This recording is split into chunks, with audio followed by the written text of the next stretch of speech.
up. We got going back to the Hollywoods tomorrow night, and then we're going to go to the Salem Witch Trials for one episode. They're all so incredible. I mean, has there ever been a television show where we get to go back in time to a different period every historical Quantum every Leap, episode? Yeah. Which one? Quantum Leap. Oh, Quantum Leap. Way Right. back in the day. Right. How much did they make that for? It's tricky. It's really hard. It's really fascinating. And I love the fact that basically we learn about badass women and people of color, which is like not really the norm in terms of history. So thank you very much. I was tweeting today, I was like, let all the history teachers know that this is the way to get kids engaged in history. It's like, that's the obvious, right? Yes. And families watch it together. I have friends with 12-year-olds who watch it with like their grandparents, and it's hard to find good, clean fun. The stock car racing episode was really big for me. I'm mixed, and I have my wife's side of my family is very in tune to stock car racing, and it's never really felt like anything that was for me. Yeah. And then that episode happened, and I was like, oh, so there's interesting? a history there that I didn't realize was there. I mean, I don't look mixed. I'm pretty much all Indian, but I grew up in an Indian black household. So I was like, when they talked about my my family, I was like, can my wife be black? And they're like, yeah, your wife can be black. I was like, okay, good. I just want to represent myself in my life. So then we had a black and Indian household. Did you guys get to do a chemistry screen test to determine who was going to be paired with your character? No. I was just happy that she was actually a beautiful woman who happened to be dark-skinned and talented, and not necessarily what you get with TV wives, as they were. So we understand your character, Agent Christopher, is getting a much bigger storyline of her own this season. What can you share about that? Well, I mean, I think the main thing is that I continue my role as the mama bear and protecting my people, especially now that I've forced them to come to the bunker. So I feel like a huge responsibility to take care of them. And then this year, I think basically I always think of my character as weirdly, as much as she's Homeland Security and she's the boss, she's kind of the representation of family. And she taps into what everybody's going through in terms of their own losses, in terms of their families. And then she has her own family, which represents a beautiful, loving, rich life. That unfortunately not everybody in our bunker is achieving right now. Most of them, I realize, has everybody had somebody who died in their family? No, it's like, no offense to the writers, but I think everybody suffered loss. So I think I take it very seriously that our sense of what family is changes, because Lucy's family is Rittenhouse. How is that, right? And then, Rufus has a family that's been threatened. Gia, you learn a little bit more about her family this year. Connor Mason doesn't really have any family, except for Rufus, and that relationship comes out big time this year. Lauren, Flynn lost everybody. So I think I just try to, regardless of how I do it, show them the love and know that they're protected as family. Well, she's also kind of a badass. I mean, she don't fuck with me, that's for sure. And I was a little mean to Connor Mason in the last thing, but that was because, and I had said in the prior episode, I said, you know what, he's lost so much, so give him a break. But then the next episode, I was like, get back! So I actually made, because it was dangerous for the entire family for him to be venturing out to feed his ego. And his ego is something to be reckoned with, and he's lost so much. He was head of Mason Industries, was really, really rich, funded by the Mercers, Rittenhouse. So I think that he needs a lot of support, and he needs reining in to keep him safe. And there's a beautiful thing that happens with his character in 206, you'll see. Well, there's a potential breach that happens coming up very quickly, and I was very startled to see that it was your character everybody turned to protect them. They're so used to protecting themselves out when they go out on adventures, but the minute they're back in their home base, oh, my fave! My fave! She was just talking about you, so just FYI. Well, guess what I said? You said he's rubbish and he's unprofessional. No, I did not say That's what you usually say. No.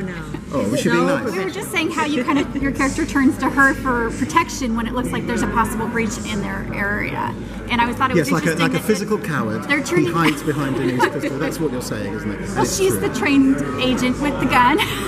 He's a scientist. I think my dream is always to get either Garcia Flynn or Wyatt to teach me some sort of martial art. And that every now and then you'll just see a corner of the bunker, and and Mason's getting himself beaten up. He's being basically beaten up by one or the other. Every now and then. We never even mention it, we just see him with bruises and cuts. Yeah, it's a good idea. Are you talking about the bunker life? Well, we were talking about, a couple of people said that I was mean to you and I wouldn't let you do your... Yeah. And I said, well, my overriding mode is protection. And I just thought it was dangerous for you. And I just, in the prior episode, said, listen, give him a break. He's lost everything. But then I just like, and I grab you back. The only thing I would question, if we were having this conversation as Mason is why did you not wait until I just finished the speech? Because I was there, so people knew I was there. If it was about publicity, I was already there. So why don't you let me finish the speech? And then I actually asked the writers, I said, that's kind of mean. And they're like, you're teaching him a lesson. It's not pretty, but you are teaching him. Certainly. I wouldn't have done it. No, you're kind. I'm kind. Well, there's also the emergency with Jaya's health and her situation. Yes. What are they going to be doing to kind of help her through that? So actually today's episode, we're in a little bit of conflict about that, you'll see when you watch the episode. Yeah. But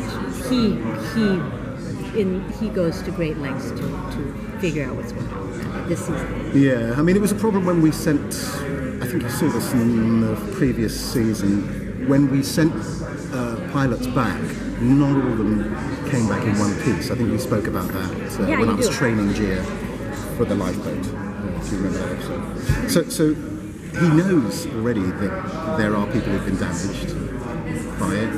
So there's a sense of guilt, as well as trying to help her, obviously. He feels quite guilty and conflicted about it, because people didn't know.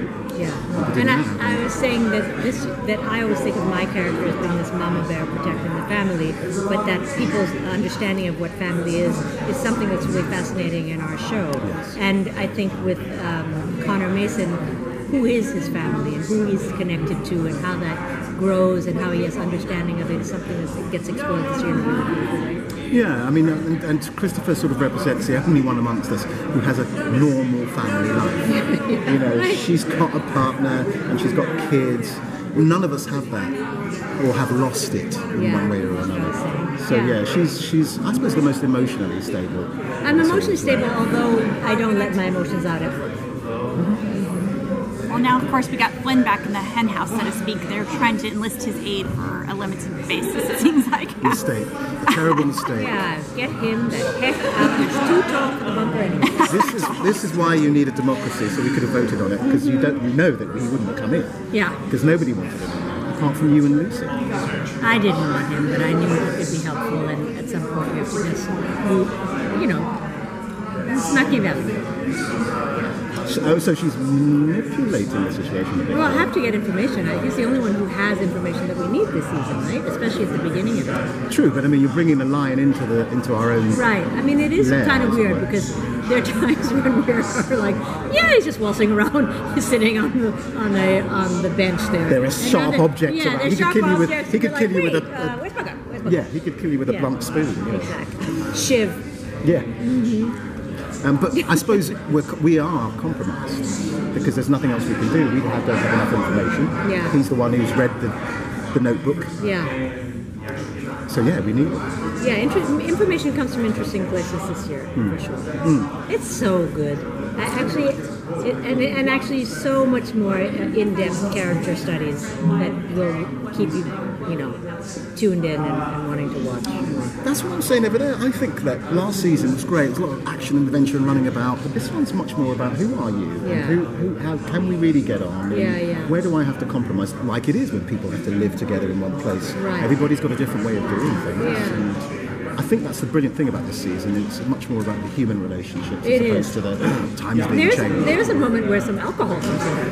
There's quite a bit of alcohol in the bunker. Surprising, not all I think it's sort of mirroring our lives.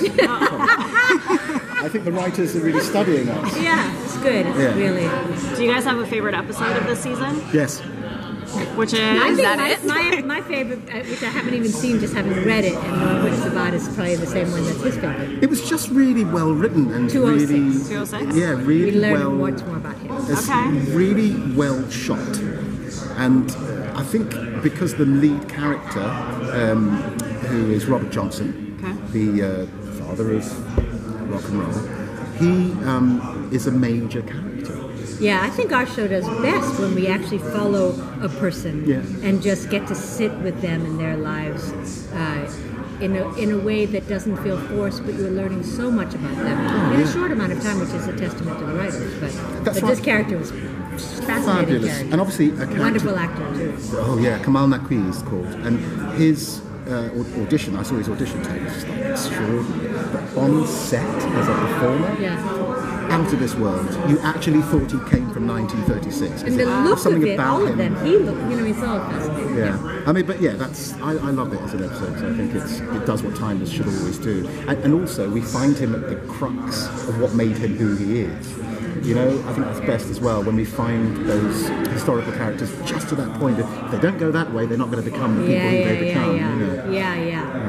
And that episode, written by Anselm Richardson, superb. And Slim. Yeah, and Slim. I know. Anselm, I know. And Slim, I don't. His nickname is Slim. Yeah. And then I'm part of a very interesting episode written by Arika Mittman and Lauren Greer, where we get to know a little bit more about my character, and it's so much fun. It's really such a fun episode.